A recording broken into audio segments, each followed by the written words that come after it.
Hai, kali ini aku ingin cerita sedikit mengenai hal yang aku pelajari untuk jadi pribadi yang tenang ya. Nah, sebelumnya aku itu memang pribadi yang cukup berusaha-gerusu ya. Atau kalau bahasa Indonesianya itu ini ya lumayan tergesa-gesa ya. Atau impulsif ya, kayak buru-buru gitu. Nah, aku sendiri merasa bahwa kepribadianku yang serba buru-buru, terus serba kerusa-kerusu ini sudah cukup mengganggu. Akhirnya aku cari cara nih untuk gimana caranya nih jadi pribadi yang lebih tenang gitu kan. Karena aku ngerasa kalau pribadi kita lebih tenang itu selain membuat orang lain lebih nyaman yang ada di sekitar kita ya, terus juga pikiran kita tuh lebih jernih ya, menentukan sesuatu, mengambil keputusan sesuatu itu juga lebih tepat, lebih bijaksana juga ya. Tentunya juga akan berdampak baik kepada masa depan kita dan juga keseharian. Akhirnya poin-poin yang aku dapatkan dari perjalanan panjang yang aku pelajari untuk bisa menjadi pribadi yang lebih tenang itu ada 4 nih teman-teman. Jadi yang pertama itu saat cemas atau banyak pikiran, coba untuk ambil jeda ya. Nah, ini aku dapatin poin ini dari ikut kelasnya Mas Aji Santoso Putro. Mungkin teman-teman udah banyak yang tahu bahwa beliau itu lebih banyak membantu untuk kita lebih mindfulness ya, atau lebih sadar, menjadi pribadi yang berkesadaran kayak gitu kan.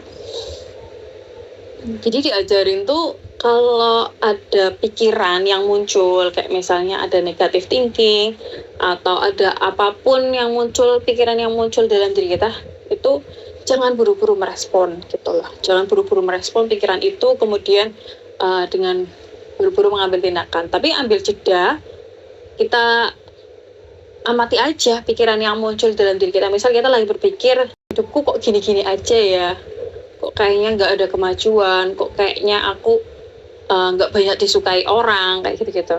Nah, jangan kemudian buru-buru merespon bahwa pikiran ini tuh pikiran negatif, atau pikiran ini tuh pikirannya jelek, gitu. Gak usah buru-buru. Jadi ketika ada pikiran seperti itu muncul, ya udah, oh ya aku punya pikiran seperti ini. Ya udah cukup gitu aja. Gak usah ambil kesimpulan bahwa ini pikiran yang negatif, ini pikiran yang positif. Jadi cukup di situ, cukup diamati. Nah, kalau udah terbiasa nanti lebih enak lagi gitu ya. Jadi nggak kemudian akhirnya terlalu menumpuk pikirannya, karena tiap ada pikiran yang muncul kemudian ditambahi lagi dengan respon pikiran lagi atau dengan respon tindakan gitu. Nah, selain itu juga mungkin ini poin kedua agak mirip, tapi lebih spesifik lagi itu ketika kita ada masalah ya, kita juga perlu ambil jeda. Jadi misalnya kita lagi kecewa gitu kan, kita lagi kecewa sama orang, ya berusaha untuk ambil jeda dulu, nggak langsung merespon gitu. Kayak misalnya kalau kita ketika kita kecewa misal sama pasangan atau sama anak, sama keluarga gitu kan, terus kita buru-buru marah, buru-buru ngomong yang nggak baik ke mereka, itu nanti kedepannya jadi penyesalan. Nah, sebaiknya ketika kamu marah ya memang lebih baik diam dulu gitu loh. Ketika kamu kecewa lebih baik diam dulu, ambil jeda dulu, ambil waktu sendiri dulu kalau bisa. Kemudian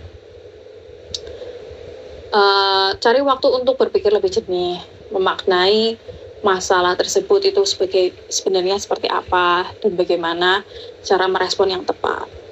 Karena kalau terlalu terburu-buru, akhirnya nanti agak menyesal ya di akhir, karena respon yang terburu-buru itu cenderung ini banyak penyesalannya, karena kecenderungannya kita kan akan mengikuti respon-respon yang ini ya, otomatis ya. Nah, respon otomatis itu kebanyakan mengikuti emosi kita.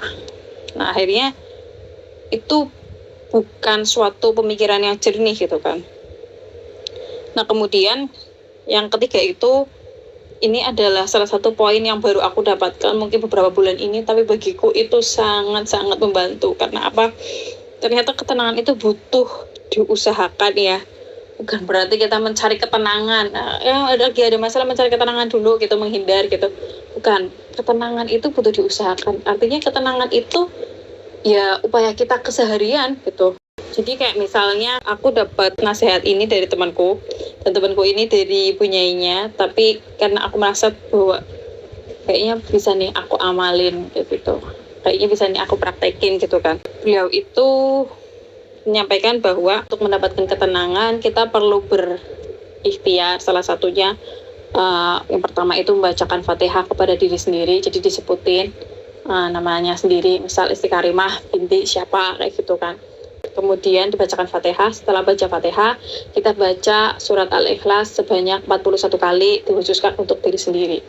Nah, dengan seperti itu upaya ikhtiar batin kita untuk kemudian menjaga ketenangan diri. Dari situ saya merasa bahwa lumayan ya, maksudnya ketika kita istiqomah ya ketenangan itu akan selalu hadir gitu ya. Bukan berarti saya nggak ada emosinya ya, tapi ya kalau lagi emosi kadang oke, ambil jeda, kemudian coba lagi, ayo baca Fatihah sama Al-Ikhlas lagi, diupayakan gitu ya. Walaupun mungkin belum sempurna ya pada prosesnya. Poin keempat yaitu belajar memahami atau membedakan hal-hal yang mampu kita kendalikan dan hal-hal yang tidak mampu kita kendalikan. Jadi kayak misalnya hal-hal yang mampu kita kendalikan itu apa ya, hal-hal itu ya sesuatu yang melekat dalam diri kita sendiri, kayak misalnya emosi kita, cara berbicara kita, cara kita berperilaku, cara kita bersikap gitu kan. Nah kalau hal-hal yang tidak mampu kita kendalikan ya itu emosi orang lain, tentu saja respon orang lain, penilaian orang lain, perkataan orang lain yang nggak bisa kita kendalikan kan. Nah sesuatu yang nggak bisa kita kendalikan ya seharusnya ya udah pasrah aja. Ketika orang ngomong apa ya nggak usah terlalu direspon, nggak usah terlalu dipikir, karena itu hal yang nggak bisa kita kendalikan gitu. Supaya lebih tenang ya fokus aja ke hal-hal yang bisa kita kendalikan gitu. Dengan seperti itu tuh kita nggak banyak pikiran, kita nggak merasa kayak penuh banget pikirannya ya kan, kayak overthinking dan lain sebagainya. Nah, kalau kita udah nggak banyak overthinking, nggak banyak pikiran gitu, akhirnya kan kita bisa lebih tenang ya, bisa lebih jernih menghadapi kehidupan ini gitu kan. Nah, kan asik kalau udah jadi tenang, slow, akhirnya memberikan kenyamanan ke orang-orang di sekitar kita. Tuh. Nah, mungkin itu aja. Semoga ada manfaat nih buat kalian yang mendengarkan.